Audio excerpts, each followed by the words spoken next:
Olá, meus queridos, espero que todos os senhores estejam bem.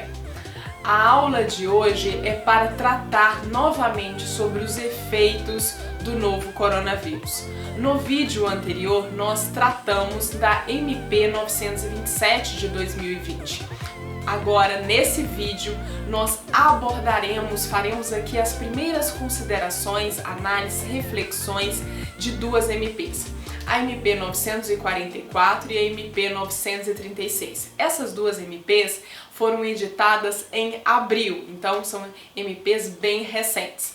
E aí eu já passo para uma afirmação que nós só falaremos sobre isso no final da nossa aula de hoje.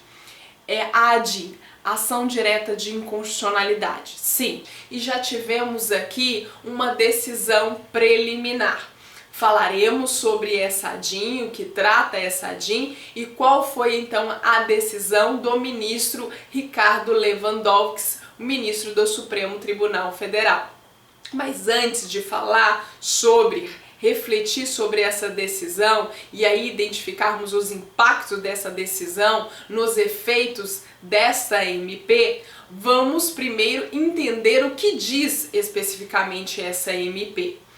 E para falar sobre esta MP 936 e para abordar a MP 944, nós devemos identificar que toda e qualquer interpretação ou aplicação de uma nova medida, de uma nova regra, seja em qualquer matéria, e aí vamos para a nossa matéria trabalhista, devemos pensar se a mesma não entra em choque, não há uma antinomia com o direito constitucional, com os direitos fundamentais, direitos humanos, pensando aqui a nível internacional e pensando a nível interno, direitos fundamentais estabelecidos na Constituição Federal. E aí, posteriormente, tentarmos fazer um diálogo das fontes, visando o alcance da justiça social, ou seja, uma proteção para todos e assim trazer o que nós temos de maior, que é a dignidade da pessoa humana, ou seja, uma dignidade para todos. E a partir daí, vamos para a Constituição. A Constituição Federal fala sobre a dignidade da pessoa humana e a partir da dignidade da pessoa humana nós passamos então a conceituar a dignidade da pessoa humana quando eu considero então a proteção do direito à vida estabelecido na Constituição no seu artigo 5º e aí eu avanço mais um pouquinho quando eu falo sobre a vida, a qualidade dessa vida e eu penso no direito à saúde. Dentro do direito à saúde, eu tenho direito e ao mesmo tempo tenho responsabilidades, tenho deveres. Deveres de quem? Do Estado, das autoridades públicas. Então eu penso nos deveres, seja a nível estadual, seja a nível municipal, a nível nacional. O que então estabelece esse artigo 196? Eu peço licença para fazermos a leitura e aí posteriormente avançarmos para o contexto de hoje. Diz o seguinte: a saúde é direito de todos, dever do Estado, garantindo mediante políticas sociais e econômicas que visem a redução do risco de doença e de outros agravos e ao acesso universal e igualitário às ações e serviços para sua promoção, proteção e recuperação. Pois bem, saúde é direito de alguns? Não, é direito de todos. Todos. Então, todas as pessoas, independentemente do sexo, independente da religião, independentemente aqui da nacionalidade, estando em nosso território, independentemente da sua idade. Então, direito, ou seja, o acesso universal a todos. E aí traz um dever para o Estado de reduzir os riscos de doença. Então eu tenho de pensar diante deste momento que nós estamos vivenciando, momento esse de calamidade pública, de emergência de saúde pública, diante da pandemia do novo coronavírus, que já foi assim considerado pela Organização Mundial da Saúde, que traz recomendações para os estados, assim como quando nós pensamos que nós temos já a legislação interna, decreto legislativo número 6 e a lei 13.979 de 2020, que afirma e traz aqui recomendações e obrigações quando estamos diante desse coronavírus, vem de encontro com o que nós temos no artigo 196, ou seja, O Estado ele não pode ficar inerte, o Estado tem de tomar medidas. E dentre outras medidas, essas duas leis, e aí posteriormente nós avançamos para outras medidas, medidas emergenciais, vindas por meio de medidas provisórias. Medidas provisórias estabelecidas então aqui, conforme a Constituição Federal, que dá então esse poder ao chefe de Estado diante de um caráter de urgência, que é o que nós estamos vivenciando hoje, ou seja, os impactos desta pandemia. E aí nós temos o quê? Nós temos de verificar que essas medidas, elas tendem, sim, impactar menos, ou seja, trazer medidas para minimizar os efeitos do coronavírus, pensando não apenas no indivíduo isoladamente, não apenas na parte da população, em algum setor ou outro, mas em todos os setores, de tal modo que, de fato, seja eficaz a sua aplicação e, de forma alguma, violando o que está estabelecido na Constituição Federal. E aí nós temos de pensar nesses efeitos na economia, e onde estabelece a própria Constituição Federal que devo então observar dentro da ordem econômica fundada pela valorização do trabalho e da livre iniciativa, tendo por fim o quê? Assegurar a todos uma existência digna. Isso, ou seja, a todos uma existência digna conforme os ditames da Justiça Social. E aí estabelece o artigo 170. Que tem, dentre outros princípios, a função social da propriedade e a busca do pleno emprego. Então, quando eu falo que a ordem econômica, ela tem, dentre outros princípios, a busca do pleno emprego, e eu tenho de pensar em medidas emergenciais, e aqui nós temos medidas provisórias, para dar continuidade aos postos de trabalho, princípio da continuidade do emprego. Nós já sabemos, temos ciência, estamos assistindo os jornais que, infelizmente, vários estabelecimentos estão sendo fechados, atividades econômicas estão sendo extintas. Com isso, por consequência, o que nós temos? O desemprego. Então, o que fazer para impedir esse desemprego? E temos a continuidade, então, dos postos de trabalho, vindo de encontro com o artigo 170, que é a busca do pleno emprego. E também temos de observar a empresa. A empresa em si, diante de toda essa complexidade que nós sabemos que nós temos aqui, desde aqui uma multinacional, uma transnacional, ao estabelecimento, ao pequeno empreendedor, aquele empresário individual, aquele que tem a sua loja, tem o seu estabelecimento e que muitas das vezes, diante de uma situação como essa, não consegue sustentar devido aos encargos, dentre outros encargos, os encargos trabalhistas. E aí, por isso que tem de entrar neste momento quem? O Estado. O Estado para colocar medidas tais que venham dar condição para este empresário, este microempresário continuar a sua atividade econômica, mas também para o grande empresário.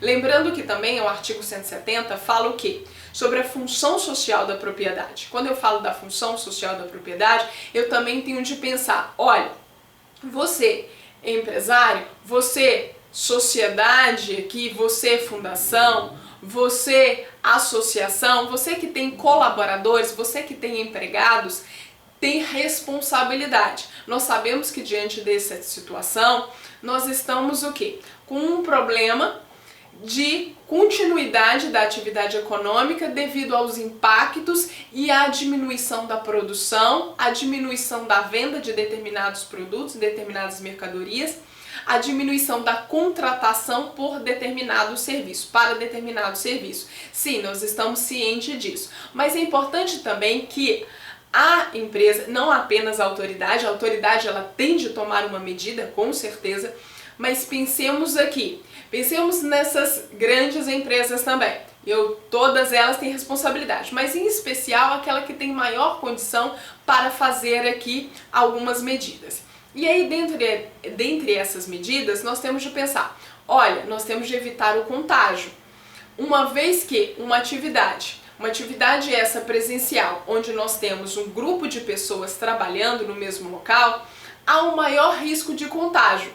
Então, Diante desse problema, diante desse fato, onde está este empregado sendo exposto a riscos, o que nós devemos pensar? Devemos pensar na possibilidade de transferir esta atividade presencial para a atividade à distância. E aí nós estamos falando aqui da possibilidade do teletrabalho, que nós temos previsão na CLT, e a MP 927, que nós já tratamos a respeito, trouxe aqui novas regras diante deste momento que nós estamos vivenciando. Então essa é uma medida. Agora, a empresa pode simplesmente desconsiderar, não, vou continuar da mesma maneira que eu estou, não vou tomar nenhuma outra medida, não vou aqui fornecer aos meus empregados equipamento de proteção, como por exemplo uma máscara em si, né, que o mesmo pode então fornecer. Não, ele não pode ficar inerte, ele tem de tomar uma medida.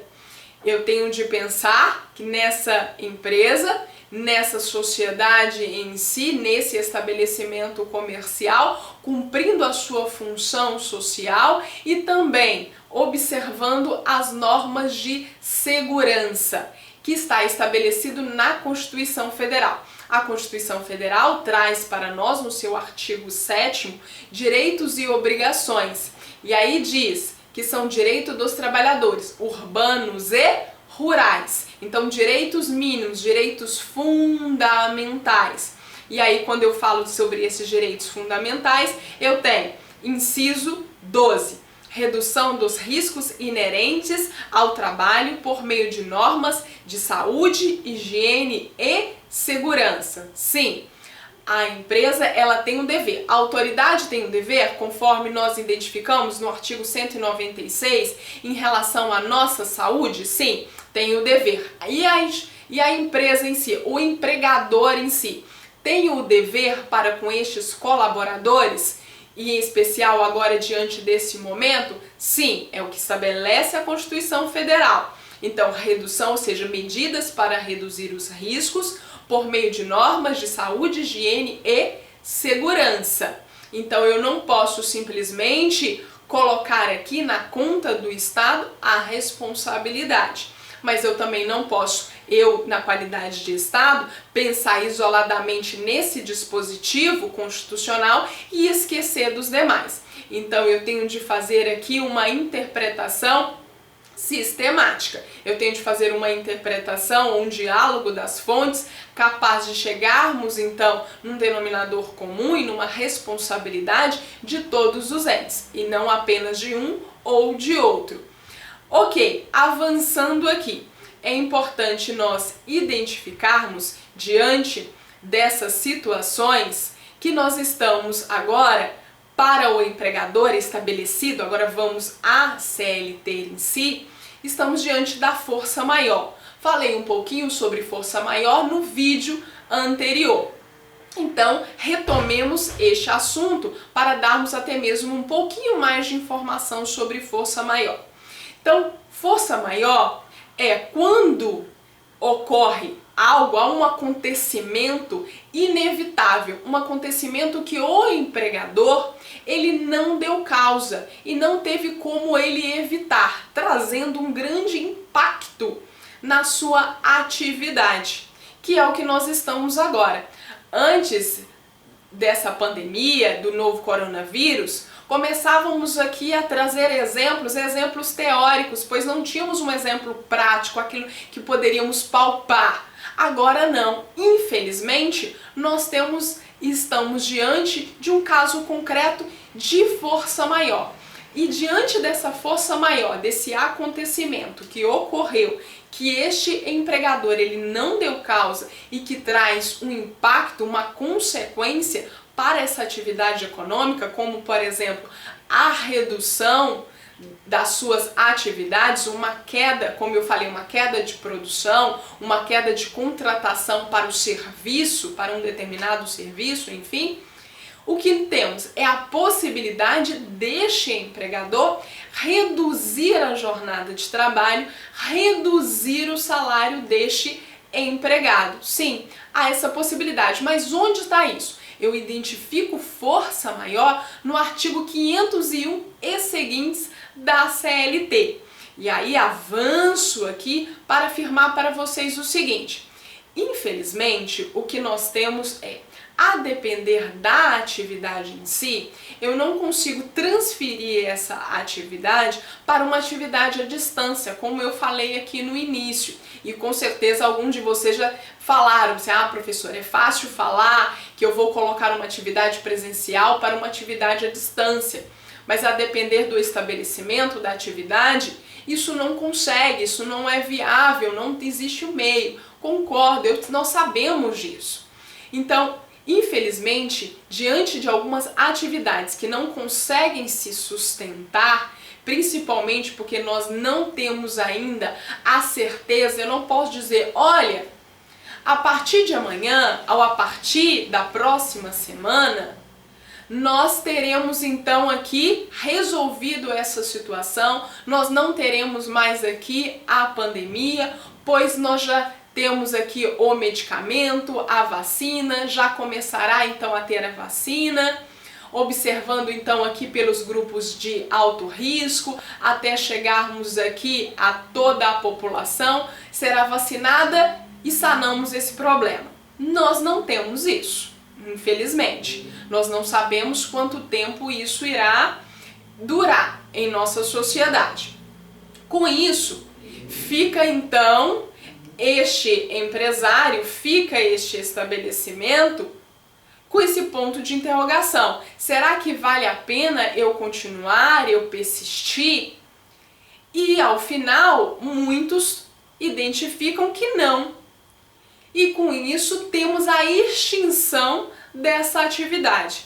E aí, quando houver a extinção dessa atividade, então vamos lá, então estamos diante da força maior. Força maior, possibilidade de continuar a atividade econômica, mas devido ao impacto, nós vamos reduzir a jornada de trabalho, nós vamos reduzir o salário pelo tempo que durar essa situação. Ao final, nós não estaremos mais diante dessa pandemia, volta o que era antes, volta o salário, volta aqui a jornada. Então nós não poderemos de forma alguma pensar que o empresário ele pode se valer dessa situação posteriormente, depois de ter passado essa pandemia, e continuar com a redução salarial, continuar com a redução da jornada. Não, não, não. Existe um limite também, né? Temos de pensar aqui no empresário, e até mesmo que quando nós pensamos nessa atividade econômica, nós estamos pensando também no colaborador, no empregado. Isso aqui é a união, né? Nós não podemos pensar de forma isolada. Há muitos daqueles que perguntam, mas professora, a senhora advoga para quem? Advoga para o empregado? Advoga para a empresa? Como se, né, eu advogando para um eu fosse, né, alcançar o céu e para outro alcançar o inferno. Não, as coisas não são assim.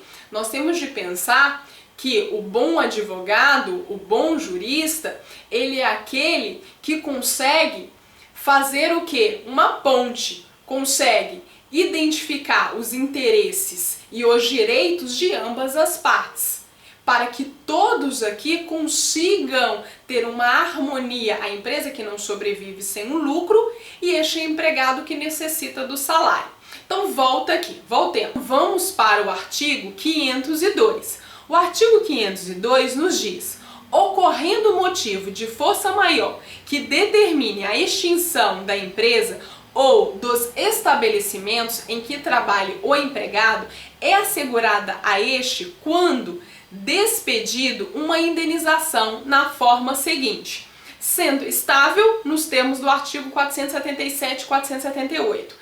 Não tendo direito à estabilidade, metade da que seria devida em caso de rescisão sem justa causa, havendo contrato por prazo determinado, aquela que se refere ao artigo 479 desta lei, reduzida igualmente à metade. Então pensemos apenas aqui no inciso que a nossa regra, grande maioria, é aquele empregado que não tem estabilidade, é aquele empregado que está no contrato por prazo indeterminado. Agora estamos diante da situação da extinção da empresa. Tendo a extinção da empresa, pensemos quais são os direitos deste empregado. Ele terá direito aqui, vamos agora as verbas rescisórias, a metade que seria devida no caso de rescisão arbitrária, rescisão sem justa causa. Ok, e aí, como que fica o fundo de garantia? Depósito do fundo de garantia foi feito mensalmente, todos os meses, e agora eu quero sacar o fundo de garantia, terá direito de sacar? Sim, terá direito ao saque do fundo de garantia. Mas apenas ao saque, a empresa tem a obrigação em relação à multa do fundo de garantia? E aí, vamos lá. Sim, a empresa tem a obrigação em relação à multa, à indenização do fundo de garantia. Mas é 40%? Não, não é 40%. Então essa indenização, essa multa, enfim, do fundo de garantia não é 40%, mas será de 20%. Ok? Então, diante de força maior, Lei 8.036 de 90, artigo 20, artigo 18, parágrafo 2º, estabelece então para nós multa de 20%, certo? Agora, avancemos aqui na força maior, mas pensemos agora no facto príncipes. Isto. O que é isso, professora? Agora, estamos diante desta força maior, mas essa força maior que ocorreu, o empregador não deu causa, novamente estou repetindo, o empregador ele não deu causa, trazendo então aqui um impacto na atividade econômica deste empresário, deste empregador, mas este impacto ele é devido à ação de uma autoridade pública. Isso, ação de autoridade pública a nível municipal, a nível estadual, federal. E diante dessa medida, o que nós temos? É a paralisação temporária ou definitiva do trabalho. Sim, a extinção da atividade econômica. Então, diante da extinção da atividade econômica que se deu por meio de um ato, de uma ação de autoridade pública, a quem cabe a indenização do fundo de garantia? Será a empresa ou será aqui a autoridade pública? Artigo 486. O artigo 486 nos diz: no caso de paralisação temporária ou definitiva do trabalho, motivada por ato de autoridade municipal, estadual ou federal, ou pela promulgação de lei ou resolução que impossibilite a continuação da atividade, prevalecerá o pagamento de indenização, que ficará a cargo do governo responsável. Então, o governo responsável, essa autoridade aqui pública, a nível municipal, a nível estadual, a nível federal, ficará, então, depende aqui da ação, ou seja, nós tivemos uma ordem estabelecida do Estado. O Estado estabeleceu o fechamento de lojas, o fechamento de shoppings, o fechamento aqui das lojas que ficam no centro. Enfim, o fechamento de algumas atividades, dentre elas a academia. E posteriormente, vamos pensar na academia. Será que a academia, essa atividade em si, eu posso posteriormente transferir para uma atividade à distância? Muitas das vezes, a depender do estabelecimento, eu dei o exemplo da academia, muitas não tem a possibilidade de exercer essa atividade à distância, como eu já falei para os senhores. E aí o que nós temos é a extinção. Dentro da extinção, não pode agora esta empresa ter a responsabilidade em relação à indenização.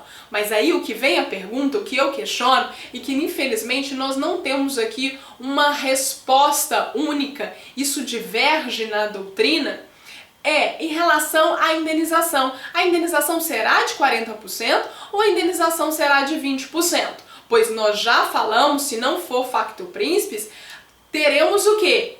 20% de indenização. Pago por quem? Pelo empregador, pela empresa. Agora, diante do facto príncipe, ou seja, diante de uma autoridade pública, essa autoridade pública que levou à paralisação definitiva da atividade de determinados empregados, responsabilidade da empresa, indenização de 40% ou de 20%? Não tenho essa resposta. De forma que este empregado, ele poderá ajuizar uma ação pleiteando essa indenização ao governo devido à sua dispensa. Mas aí vem uma outra pergunta. Ele irá ajuizar essa ação, colocar no polo passivo. Quer? Ele vai colocar no polo passivo o seu ex-empregador e colocará no polo passivo o governo. Mas a justiça competente será a Justiça do Trabalho? A justiça competente? Mas temos aqui no polo passivo, como reclamada, o governo. Um ponto de interrogação. Neste momento não saberia também dizer para vocês se a Justiça do Trabalho será a justiça competente diante do que nós estamos vivenciando. E o que nós estamos vivenciando? Vários estados decretaram, então o governo, o governador, decretou o fechamento de vários estabelecimentos comerciais. E pelo fechamento, no que nós tivemos é a extinção de várias atividades econômicas. E aí, como que nós ficaremos posteriormente diante desta situação, né? Infelizmente é complexo esse tema, é algo novo, é algo que nós devemos aqui começar a refletir, a pensar a respeito. Avançando mais um pouquinho, vamos agora para a MP. Nós fizemos essas primeiras considerações iniciais do que nós temos na Constituição Federal, o que nós temos na legislação infraconstitucional, mais especificamente na CLT. Agora, pensemos aqui na MP 944. A MP 944 traz para nós um programa emergencial de suporte e empregos. Sim, e o que diz esse programa emergencial de suporte e empregos? Artigo 1º nos diz, destinado à realização de operações de crédito com empresários, sociedades empresárias, sociedades cooperativas, excetuadas a sociedade de crédito, com a finalidade de pagamento de folha salarial de seus empregados. Então aqui estamos diante de um programa esse destinado a empresários, a sociedades empresárias, as sociedades cooperativas. Então vamos lá. Diante desse programa esse que vai ser destinado a essas pessoas estabelecidas no artigo 1º, que eu acabei de mencionar para os senhores, mas para empresas que tenham uma receita bruta, então eu tenho de pensar na receita bruta do ano calendário anterior, ou seja, do ano de 2019, ok? Então vamos lá, uma receita bruta anual superior a R$360 mil, igual ou inferior a 10 milhões de reais. Então, este programa, esse crédito será destinado a essas pessoas, crédito esse que é destinado para o pagamento do salário dos empregados. Então esse crédito pode ser utilizado aqui para outros fins? Não, apenas e tão somente com uma finalidade esse crédito tem. Esse crédito tem a finalidade de pagamento dos salários dos empregados. E importante destacarmos que estabelece que aqueles que assumirem, aqueles que vierem a contratar, a adquirir este crédito, não pode rescindir sem justa causa o contrato de trabalho dos seus empregados. Então nós já estamos diante aqui de uma estabilidade provisória, temporária. Então não pode rescindir entre a data da contratação da linha de crédito e o 60º dia após o recebimento da última parcela da linha de crédito. Então, durante esse período da contratação ao 60º dia do recebimento da última parcela, não posso demitir. Salvo, vamos lá, estou falando que não pode demitir, mas se porventura este empregado cometer uma falta grave, poderá esta pessoa aqui essa empresa demitir por justa causa? Sim, posso demitir por justa causa, certo? Então eu não posso pensar naquele que cometeu uma falta grave está protegido pela legislação, ok? Avanço aqui para a última informação dessa MP 944.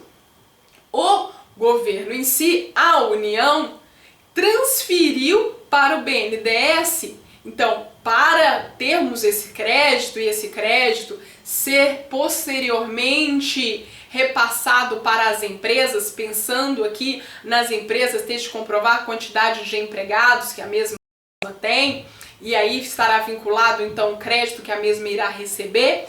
Enfim, então a União, ela transferiu para o BNDES 34 bilhões de reais, destinadas a este programa emergencial de suporte a empregos.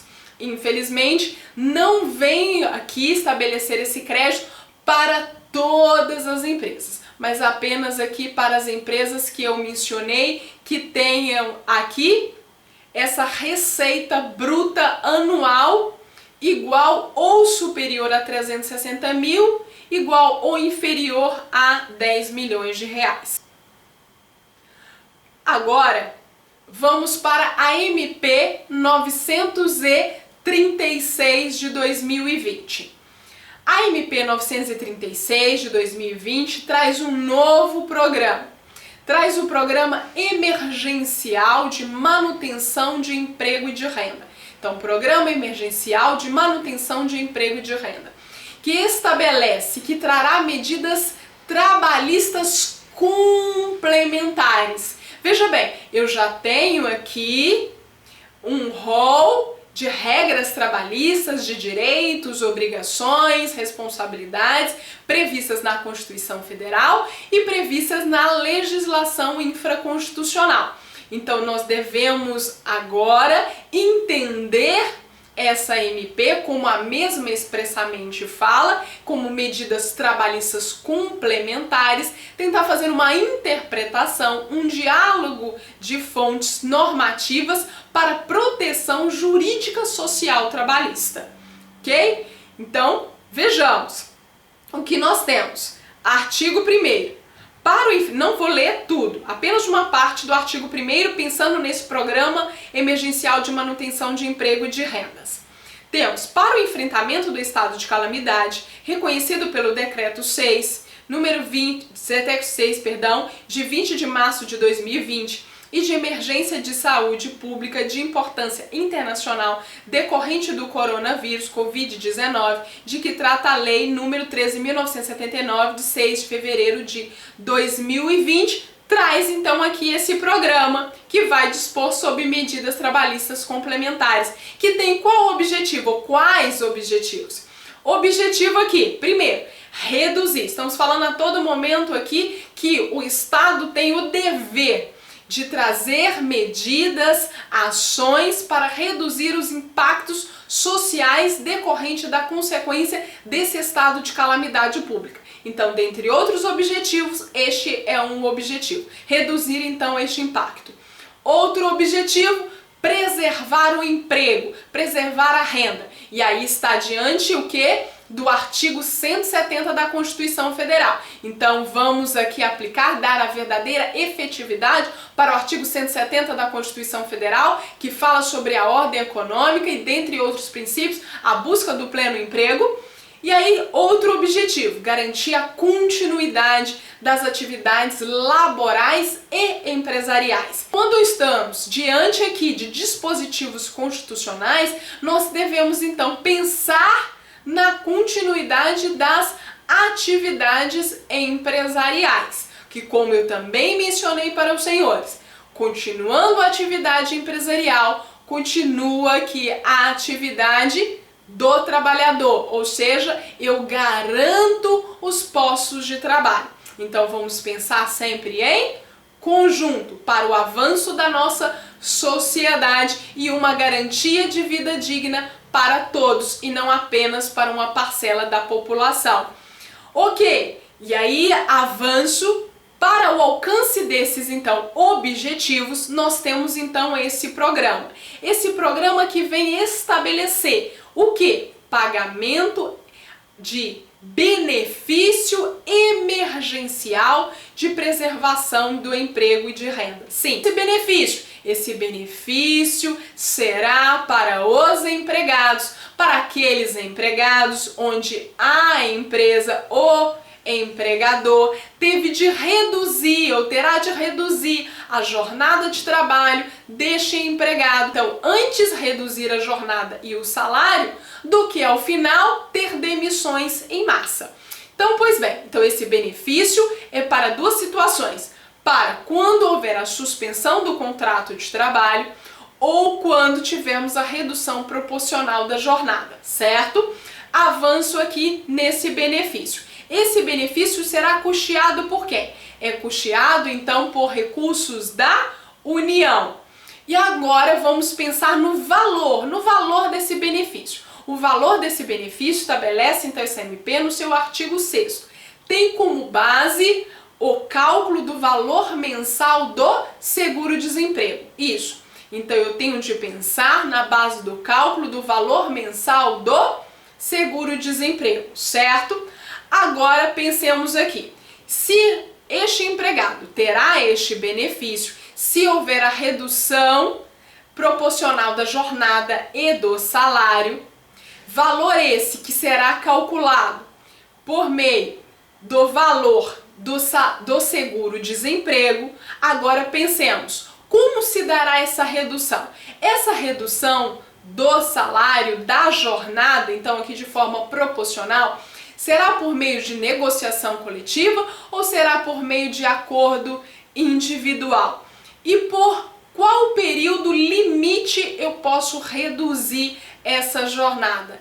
E se chegarmos aqui a 2 semanas, sairmos agora dessa pandemia, como que fica a redução? Volta ao que era antes? Então são algumas perguntas que vamos agora respondê-las. Pois bem, quando falamos de redução proporcional da jornada e do salário, já até mesmo falamos que temos o quê? Previsão na CLT, força maior, artigo 503, certo? Então já estudamos sobre isso. Agora vamos pensar em outras situações, tá certo? Que não estão incluídas no artigo 503 da CLT, ou avançando para outras possibilidades que o empregador ele poderá reduzir a jornada, porque lá está estabelecida a redução apenas de 25%.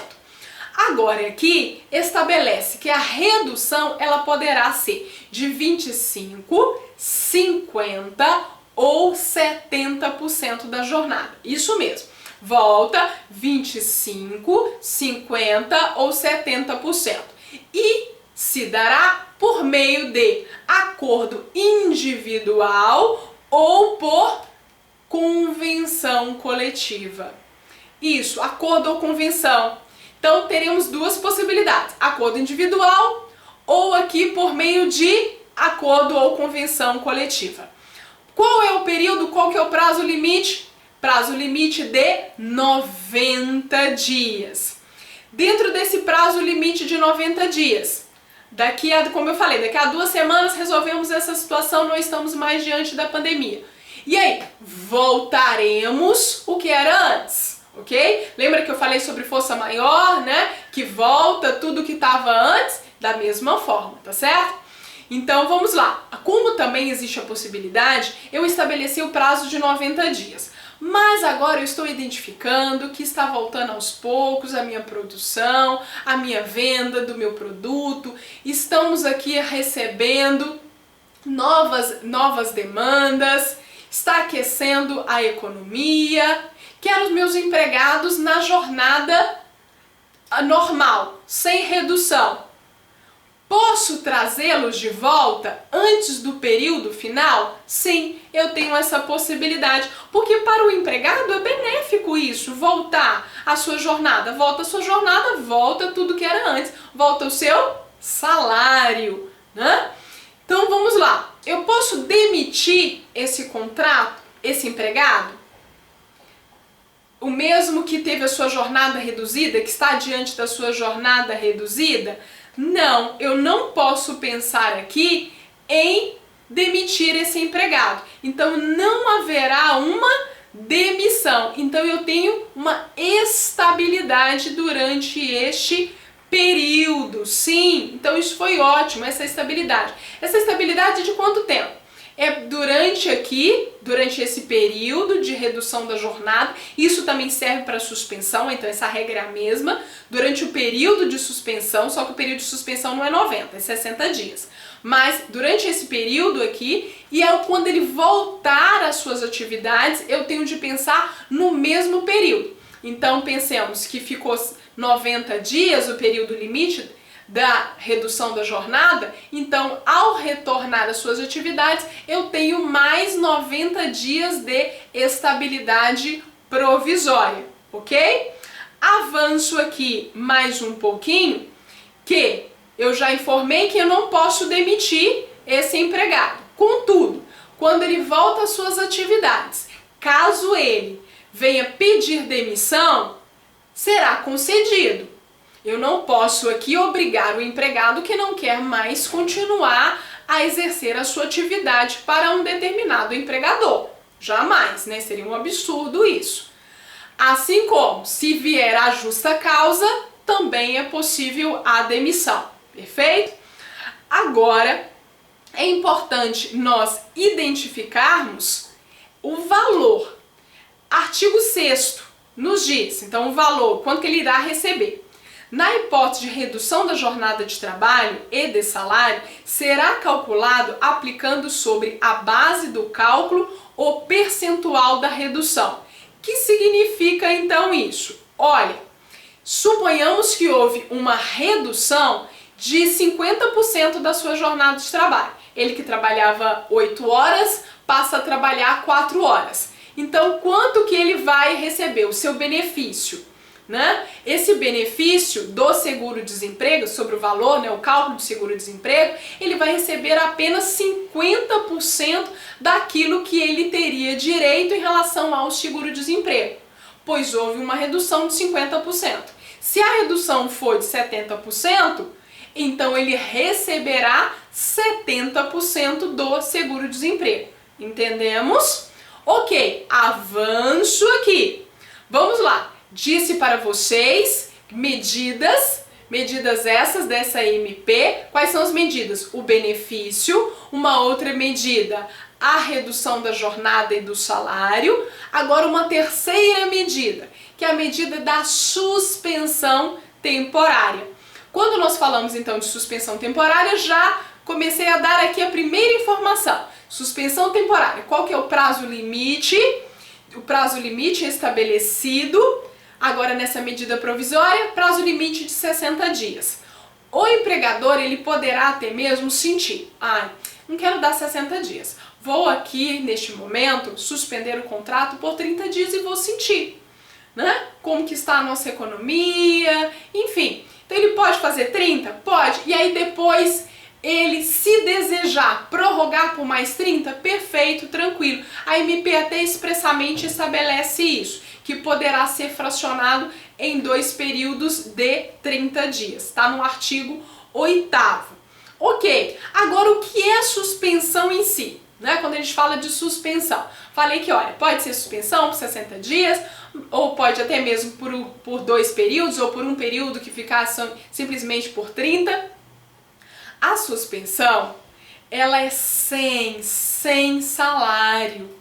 Exato. Então, aquelas obrigações que o empregador tem para com o empregado deixa de existir durante este período. Sim, durante esse período, o mesmo não terá obrigação com o salário, o mesmo não terá obrigações aqui previdenciárias, ou seja, do depósito a nível de previdenciário. E aqui nós temos que a suspensão é quando inexistir, então, a obrigatoriedade da prestação de serviço. Então, este empregado não está prestando serviço, pois se ele tiver, veja bem, houver a má-fé deste empregador, que fala assim, olha, vamos suspender o seu contrato de trabalho, e fica ligando para esse empregador, mandando mensagem, WhatsApp, mandando e-mail, e este empregado, este colaborador, com medo de perder o emprego, começa a fazer aqui algumas atividades, opa, não é suspensão, tá? Aí nós estamos diante de uma fraude, artigo 9º da CLT, então será nulo. Ok? E aí volta a obrigação do empregador de pagar o salário e ter a responsabilidade por todas as verbas durante esse período que, entre aspas, esteve na suspensão, mas que suspenso não estava nada, porque ele estava continuando a exercer as suas atividades à distância, mesmo que não na mesma quantidade de tempo de jornada, mas ele não pode nada. Okay? O empregado, ele deixa de ter a obrigação para com a atividade e, por sua vez, o empregador deixa de ter a obrigação principal, que dentre elas é a obrigação do salário, certo? E lembrando que toda e qualquer suspensão sempre é transitória. Ok, nós quando falamos da suspensão, nós temos até mesmo um capítulo que fala na CLT. Vocês poderiam me questionar, olha, nós temos um capítulo que fala sobre isso? Sim, nós temos. O capítulo 4 da CLT fala da suspensão e da interrupção do contrato de trabalho. Posteriormente, façam a leitura, tá certo? Vamos agora avançar para nós entendermos uma outra situação. Quando nós falamos de suspensão, agora pensemos no que ele irá receber. Ele quem? O empregado. Tendo suspensão a princípio, nós temos o que? 100% do valor do seguro-desemprego. Sim, qual o benefício que ele receberá? 100%. Isso é a primeira coisa que vem à nossa mente, ao 100%. Mas, a depender aqui deste empregado, a depender do empregado que está vinculado a uma determinada empresa essa que tem uma receita bruta superior a R$4.800.000, levando em consideração o ano calendário de 2019, este empregador, esta empresa tem a obrigação para com o pagamento de uma ajuda compensatória de 30% do seu salário. Então, se nós temos aqui uma obrigação por parte deste empregador de uma ajuda compensatória de 30% do seu salário, então temos de pensar que agora o seguro-desemprego, o mesmo vai receber o valor do seguro-desemprego equivalente a 70%, ok? É o que estabelece o artigo 6º. Certo? Equivalente a 70% do seguro-desemprego que o empregado teria direito na hipótese prevista no parágrafo 5º do artigo 8º. E o parágrafo 5º do artigo 8º deixa claro para nós que se a empresa tiver uma receita bruta no ano calendário de 2019 superior a R$4.800.000, somente poderá suspender o contrato de trabalho de seus empregados mediante o pagamento de ajuda compensatória mensal no valor de 30% do valor do salário do empregado, durante o período da suspensão temporária de trabalho pactuado, observado ou disposto no caput do artigo 9º, ok? Então, deixemos isso bem claro. Agora, avançando aqui, é importante nós identificarmos que estamos diante de um contrato de trabalho suspenso. Diante de um contrato de trabalho suspenso, a pergunta que vem à nossa mente: ele está recebendo uma ajuda compensatória. Ajuda essa compensatória, pois se enquadra no artigo 8º, parágrafo 5º, diante de uma receita bruta que nós já falamos de R$4.800.000, por isso o empregador ele tem a obrigação de 30%, de dar uma ajuda compensatória de 30% do seu salário. E aí, terá natureza salarial ou terá natureza indenizatória? Natureza indenizatória. Isso, natureza indenizatória. Pensemos agora numa outra empresa que não se enquadra nesse artigo, que não tem essa receita bruta, mas concede a esses empregados uma ajuda compensatória. Pode conceder? Pode conceder. Será considerado verba de natureza salarial? Não, não será considerado. Este empregador deseja conceder aqui alguns benefícios para este empregado. Pode conceder sim. Agora pensemos numa outra questão. Este empregado, ele poderá recolher aqui para o regime geral de previdência social na qualidade de segurado facultativo neste período de suspensão? Sim, ele pode, ok? Então fica autorizado a recolher o regime geral de previdência social na qualidade de segurado facultativo durante esse período da suspensão do contrato de trabalho. E como eu já falei para os senhores, diante dessa situação, poderá termos um contrato estabelecido de suspensão, seja por um contrato estabelecido entre as partes, seja por meio de negociação coletiva.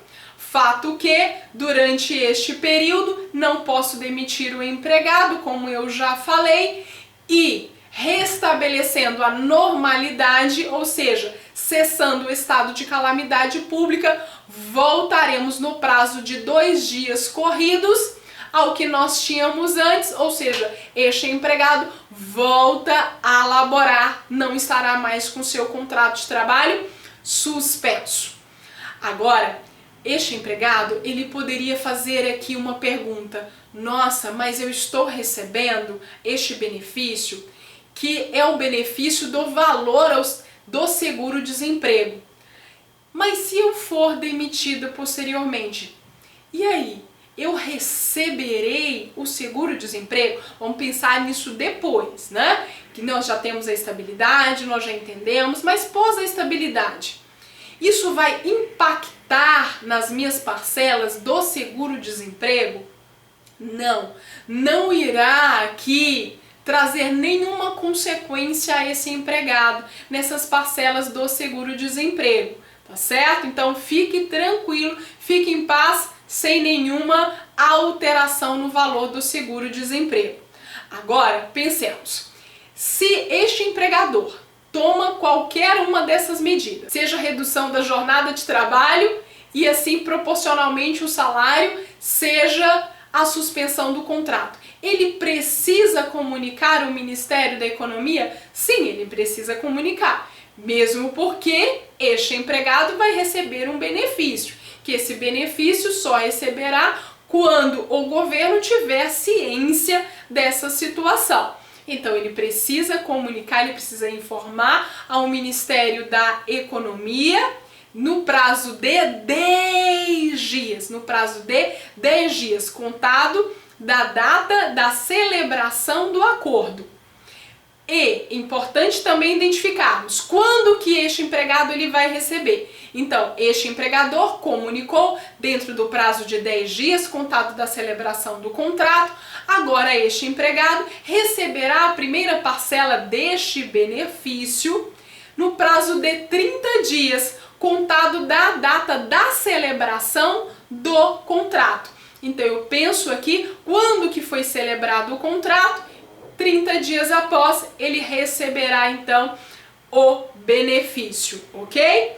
Agora, uma pergunta que poderia os senhores estar pensando, imaginando: professora, mas veja bem, a redução da jornada, a suspensão, foi de todos os empregados ou foi aqui de uma grande parte de empregados deste estabelecimento comercial, dessa empresa em si? O sindicato não tem de ser comunicado? Sim, eu também farei aqui a comunicação. Eu quem? A empresa. A empresa terá de comunicar ao sindicato no prazo de 10 dias corridos, contado da data da celebração. Então, pensarmos no prazo da comunicação, da informação ao Ministério da Economia. Dentro desse mesmo prazo, eu vou comunicar aqui ao sindicato da categoria, ok? Agora, vamos para uma outra questão. Suponhamos que este empregado ele tenha 2 vínculos empregatícios, mais de 2 vínculos, enfim, vamos dar exemplo com 2 vínculos, mas poderia ser mais de 2 vínculos, certo?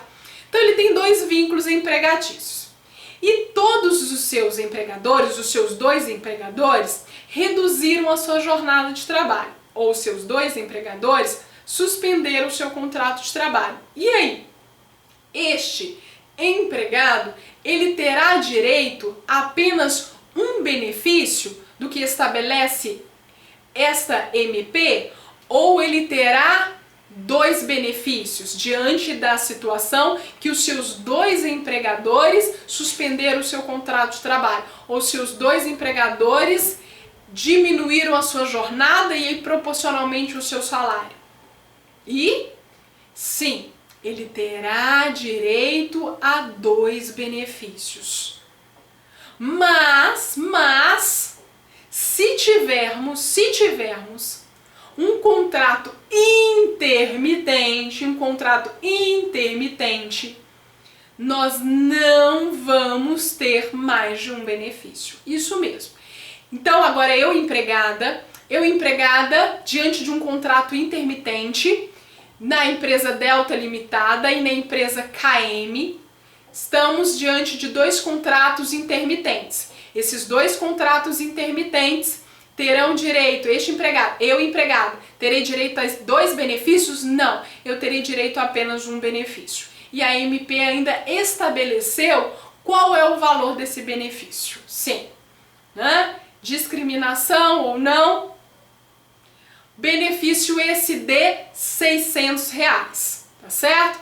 Então, artigo 443 da CLT fala exatamente quem é este trabalhador intermitente. Então, posteriormente, os senhores pausem esse vídeo, caso queiram, ou findem esse vídeo, mas anote o artigo 443 e leiam aqui o que estabelece o contrato intermitente. Fato que o contrato intermitente não terá dois benefícios, terá apenas um benefício no valor de R$600 e ainda estabelece pelo período aqui de 3 meses, ok?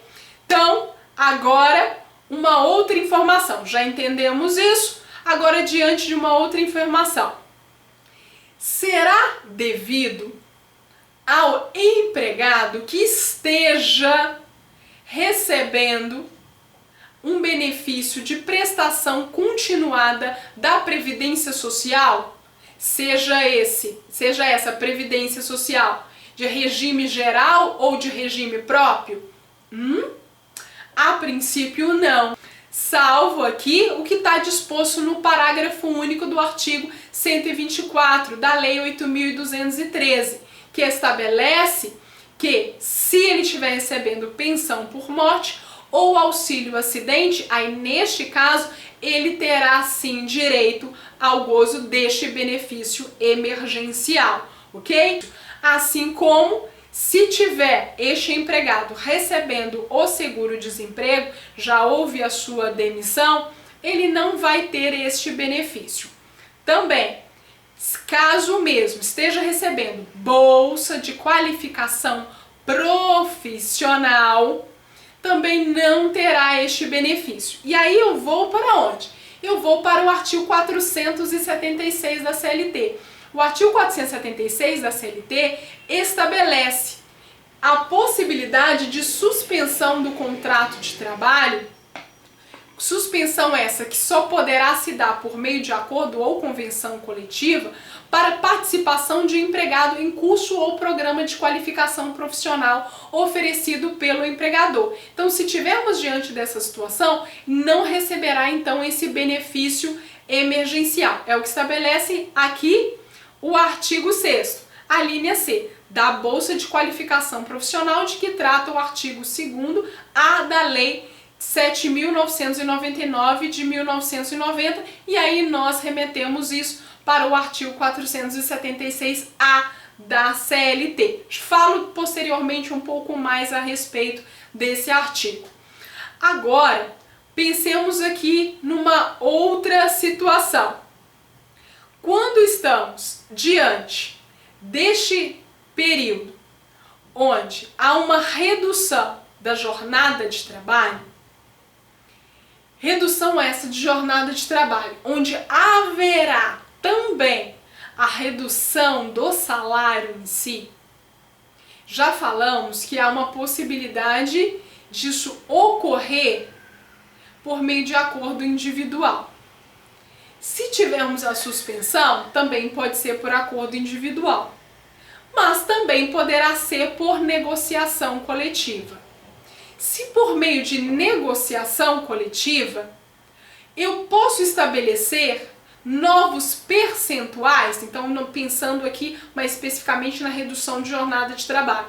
Eu posso estabelecer novos percentuais que não seja de 25%, 50% e 70%? Pode, é o que estabelece o artigo 11, ok? Eu posso até mesmo, já teve uma negociação coletiva, então já tivemos aqui medidas estas diante da situação que nós estamos vivenciando, mas nós não tínhamos essa liberdade que essa medida provisória está aqui a mencionar, e nem esse benefício do governo. Posso alterar agora esse acordo, essa convenção coletiva? Sim, é possível esta alteração, tá certo?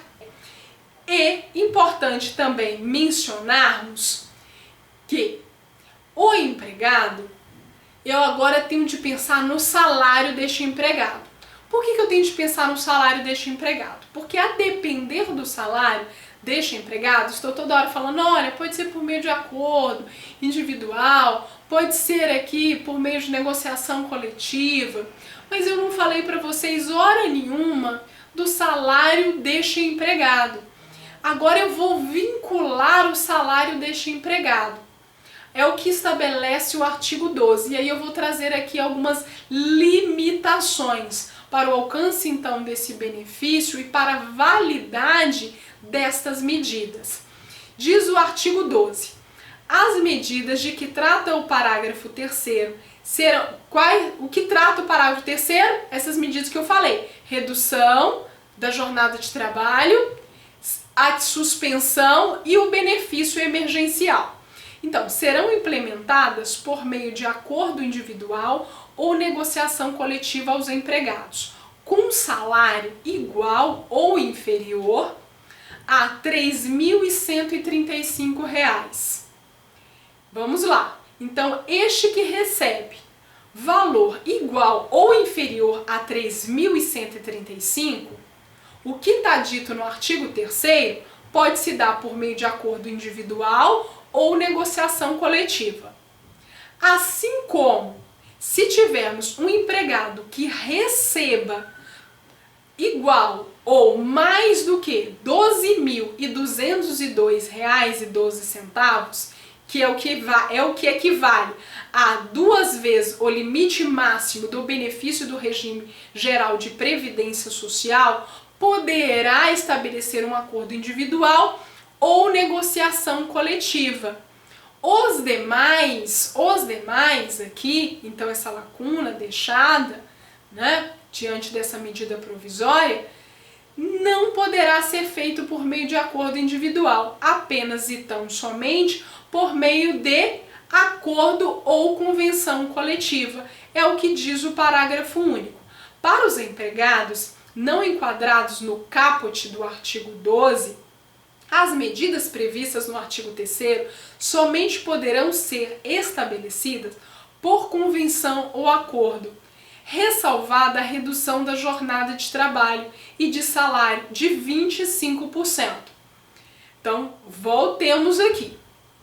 Independente do salário, nós poderemos ter redução da jornada e do salário, redução da jornada proporcionalmente ao salário, se tal redução for de 25%.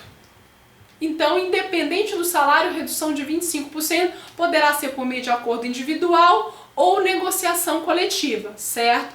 Agora, se ultrapassar isso, se for que nós já estudamos de 50% a 70%, ou até mesmo nós já afirmamos que por meio de negociação coletiva pode trazer aqui formas diferentes, aí isso somente se dará por meio de negociação coletiva. Negociação coletiva se o salário deste empregado for, por exemplo, aqui, um salário de R$7.000, um salário de R$6.000, ok?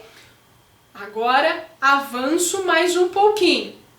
Eu pergunto para vocês, diante de tudo que nós falamos até o momento, isso serve, isso se aplica para o aprendiz, o contrato de aprendizagem? Isso se aplica para a jornada parcial? Sim, aplica.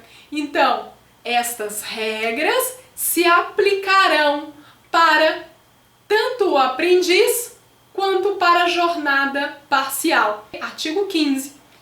O dispositivo nessa medida provisória se aplica aos contratos de trabalho de aprendizagem e de jornada parcial. Ok? Agora, estamos partindo para o final dessa MP e já falaremos sobre a ADIM. Artigo 17. Artigo 17 nos remete ao artigo 476-A da CLT.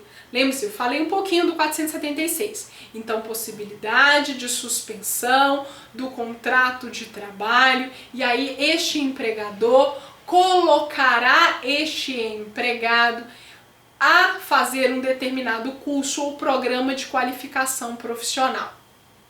Não pensando nessa pandemia, vamos agora colocar esse empregado para fazer um curso de extensão.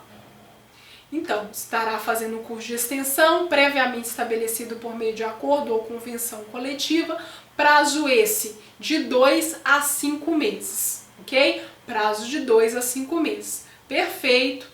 E importante também destacarmos que o mesmo, entre aspas, ele tem o que? Uma estabilidade provisória, pois estabelece no parágrafo 5º do artigo 476 que se ocorrer a dispensa do empregado no transcurso do período de suspensão contratual ou nos 3 meses subsequentes ao seu retorno, o empregador pagará ao empregado, além das parcelas indenizatórias previstas na legislação em vigor, multa a ser estabelecida em convenção ou acordo coletivo, sendo de no mínimo 100% sobre o valor da última remuneração mensal anterior à suspensão do contrato.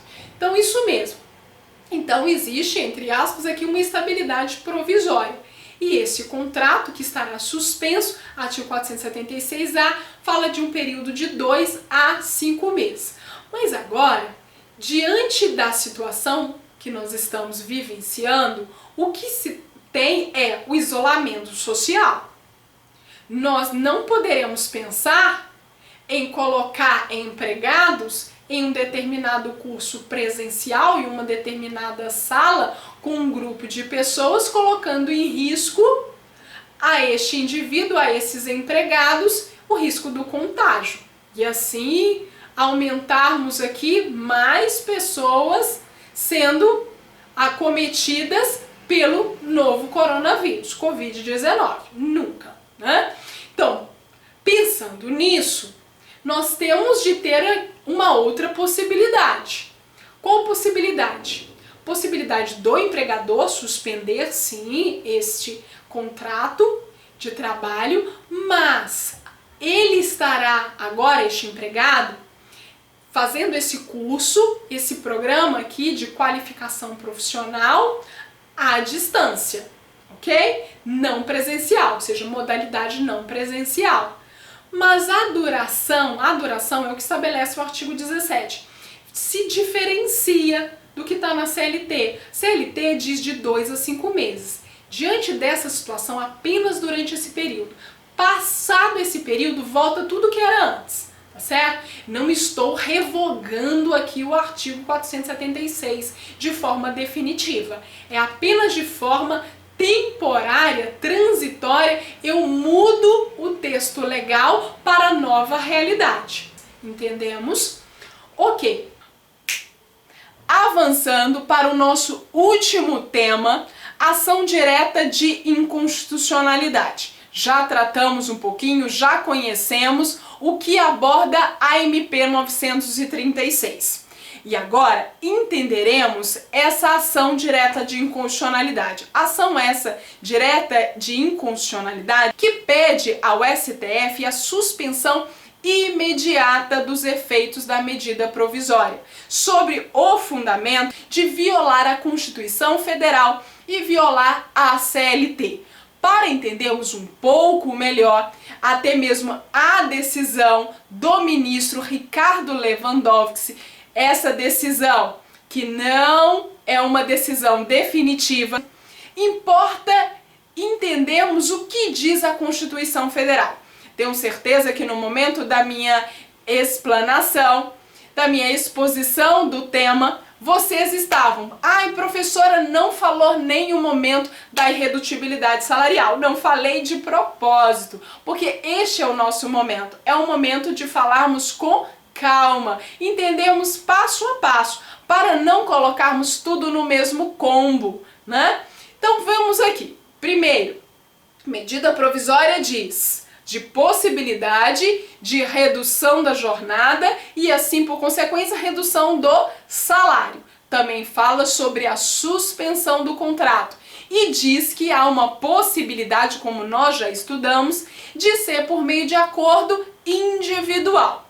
Agora, o que diz a Constituição? A Constituição Federal é clara ao dizer que há uma possibilidade de reduzir o salário. Então, no primeiro momento, nós temos a irredutibilidade salarial. Princípio aqui que não pode reduzir o salário, salvo, e aí vem e flexibiliza a Constituição, por meio de acordo ou negociação, acordo ou convenção coletiva, ou seja, por meio de negociação coletiva, isso mesmo. Então, por meio de negociação, eu posso reduzir? Sim. E aí, quando nós falamos de negociação coletiva, que se dá por acordo ou convenção, conforme estabelece o artigo 7º, vem o artigo 8º para amarrar isso. Será que este acordo coletivo, essa convenção, ela necessita da participação do sindicato? Sim. Há uma obrigação da participação do sindicato. É o que estabelece o artigo 8º.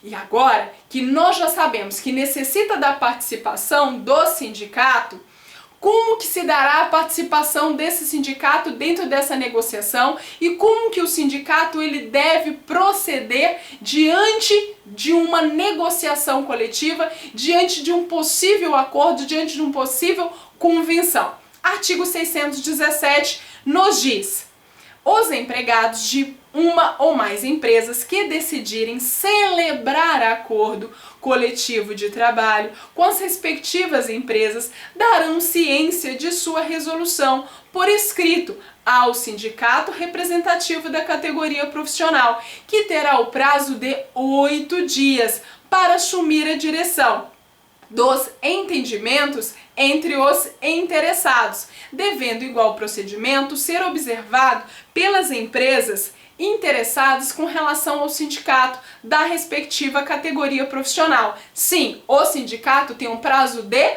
8 dias para assumir a direção dessa negociação coletiva.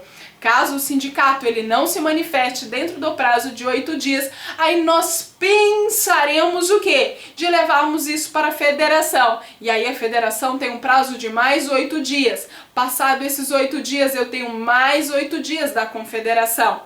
E assim, se nós tivermos a situação do sindicato não se manifestar dentro de 8 dias, nós já perdemos 8 dias. E aí passa para a federação. E se a federação não se manifestar em 8 dias, nós perdemos mais 8 dias. E aí passa para a confederação, que são mais 8 dias. E o tempo está passando, e o tempo está passando.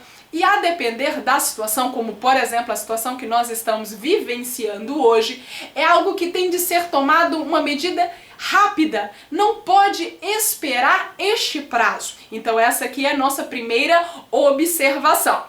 Avanço aqui.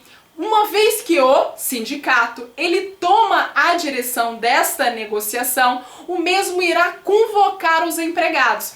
Convocar os empregados para votação. E aí nós estamos a tratar de uma assembleia, assembleia sindical.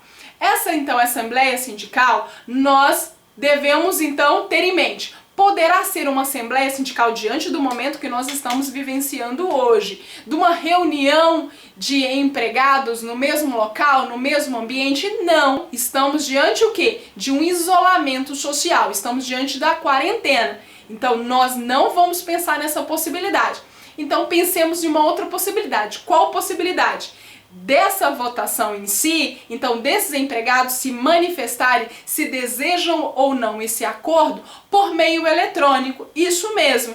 O artigo 17 dessa mesma MP 936 já estabelece para nós, olha, se tratar de negociação coletiva, da participação do sindicato, poderá, neste momento, diante do estado de calamidade pública, termos essa assembleia, essa votação por meio eletrônico.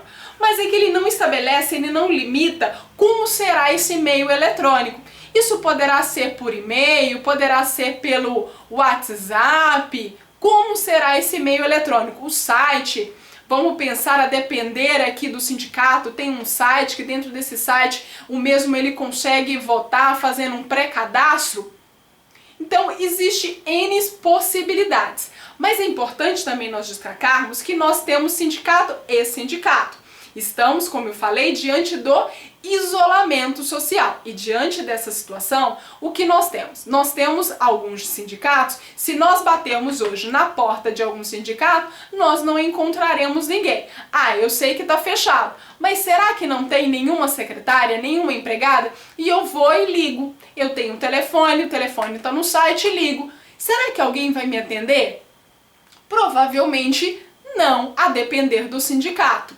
Será que é fácil a comunicação de todos os sindicatos para toda e qualquer categoria? E como será essa votação a depender aqui da quantidade de empregados ou da extensão da categoria em si, quando nós pensamos em uma convenção e não um acordo, algo mais interno? Há uma complexidade em relação a isso. O que nós devemos, neste primeiro momento, pensar é o seguinte: tenhamos bom senso. Tenhamos bom senso e responsabilidade de entendermos que se nós estamos agora na qualidade de dirigente sindical, nós estamos representando uma determinada categoria e diante de uma medida como essa, uma medida provisória, onde há possibilidade de uma negociação coletiva, o sindicato, ele tende agora ficar atento para de forma rápida negociar, de forma rápida acordar, para evitar o quê? A demissão em massa, pois se evitarmos ou se impossibilitarmos, vamos lá, houver uma impossibilidade de suspensão ou impossibilidade de redução da jornada de trabalho, não terá outra alternativa senão demitir. Então vamos tentar impedir isso, sendo o que? Mais rápido. Mas devemos agora também pensarmos o seguinte: nem todo sindicato tem infraestrutura, tem aqui condições de agilizar isso. Tem sindicato que nem mesmo tem um site.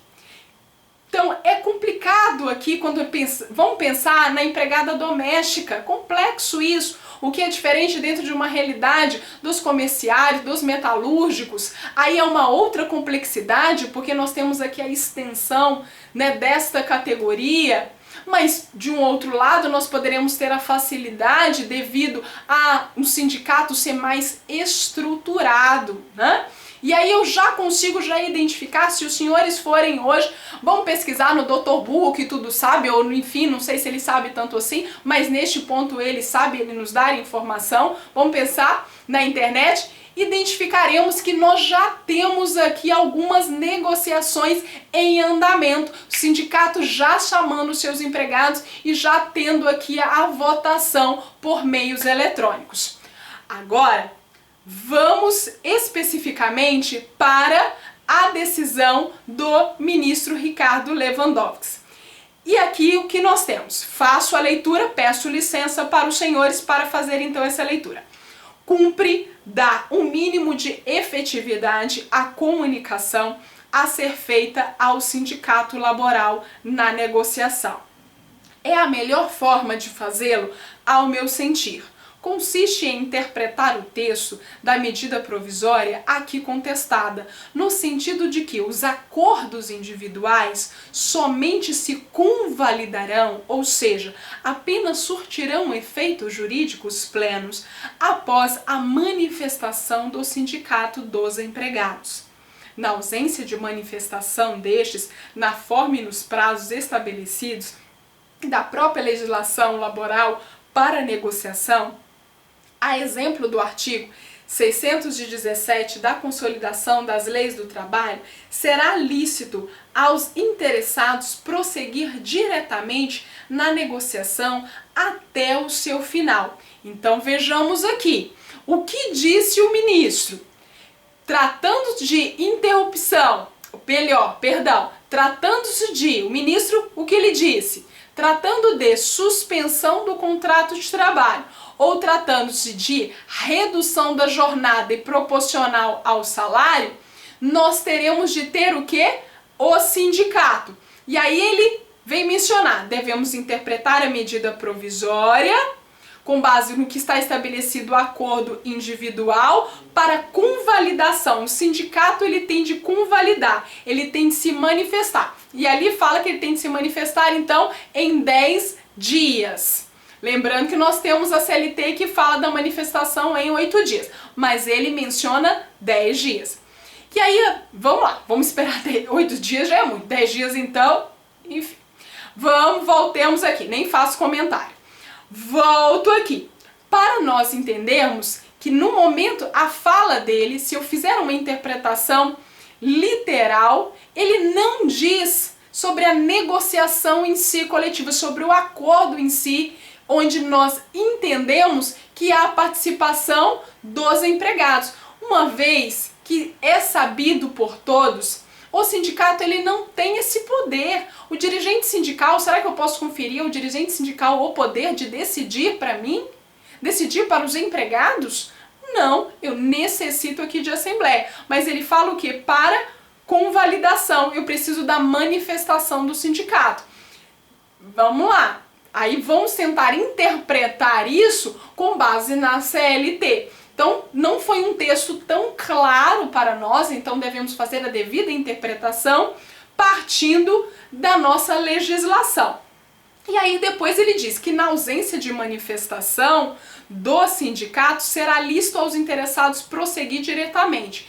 Então, é lícito, mas veja bem, não é inconstitucional? Se é inconstitucional, um acordo individual, não poderíamos pensar em agora da não manifestação do sindicato ser por meio de acordo. É um pouco aqui incoerente, né? Diante da sua fundamentação. Deixou uma grande insegurança jurídica.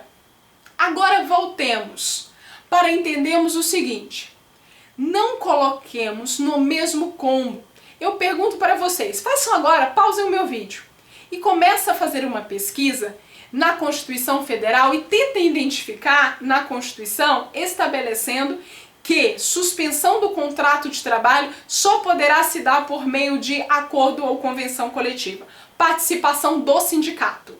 Lá fala alguma coisa dessa obrigação do sindicato? Não, não diz para nós. Com isso, dentro da minha humilde interpretação, se ele tivesse fundamentado tão somente em relação à redução da jornada e do salário, considerando inconstitucional, ponto. Então é inconstitucional, não vai surtir os seus efeitos. Se não tivesse estendido para mais nenhuma outra situação, ok, perfeito.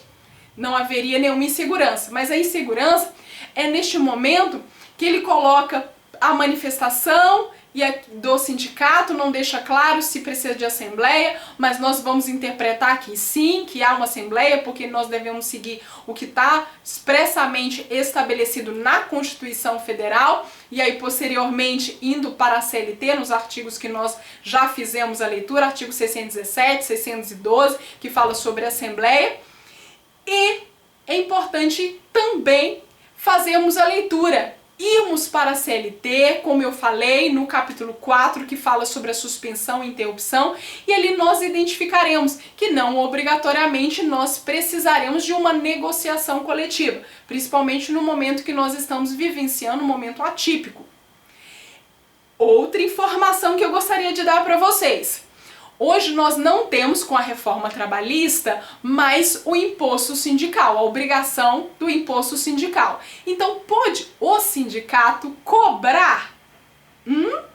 Então, ele vai assumir aqui a direção dessa negociação, mas irá fazer uma cobrança? É possível? Sim, é possível. Então, fica aqui uma outra informação para os senhores, tá certo?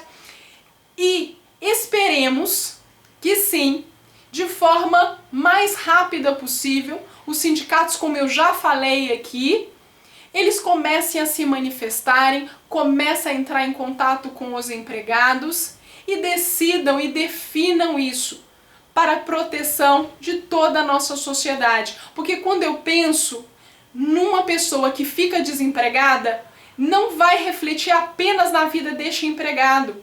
Esse empregado, certamente, ele tem um dependente, tem 2 dependentes. Este empregado, quando perde a sua renda, perde o seu poder aquisitivo, o seu poder de compra. E com isso, é um empregado onde não poderá consumir ou vai consumir menos. Consumindo menos, vai refletir em uma outra atividade econômica, numa outra produção. E assim vai. Então é importante tomarmos medidas rápidas. E pensando nisso, de forma bem assertiva, veio o Supremo Tribunal Federal para, diante dessa situação, olha, para tudo e vamos agora ao julgamento dessa ADIM. Então, o Pleno, diante dessa urgência, dessa relevância nacional, no dia 16 teremos o julgamento. E esperamos aqui que essa liminar caia e essa decisão traga uma maior segurança para a nossa sociedade. E que novas medidas que venhamos a ter, se for necessário, nós não sabemos por quanto tempo irá durar essa pandemia, esperemos e oremos para que isso passe o mais rápido possível, mas se for necessário uma nova medida, que tenhamos um diálogo social tripartite, um diálogo entre o governo, um diálogo entre os empregados, um diálogo com os sindicatos, para alinharmos e assim, juntos, diante dessa situação, conseguirmos enfrentar e minimizar os efeitos colaterais, que infelizmente nós já tivemos muitos. Muito obrigada por terem assistido o vídeo até o final. Estas eram as considerações que eu gostaria de passar para os senhores diante das 2 medidas provisórias. Certamente os senhores têm aqui alguns questionamentos, algumas dúvidas, alguma delas pode ser até mesmo o meu questionamento. Não temos resposta para toda essa situação que nós estamos vivenciando hoje, mas a todos os dias estamos refletindo, estamos pesquisando para darmos uma interpretação, dentro de uma interpretação sistemática, uma interpretação social que alcança o direito do maior número de pessoas ou de todas as pessoas. Então, muito obrigada, até a nossa próxima aula.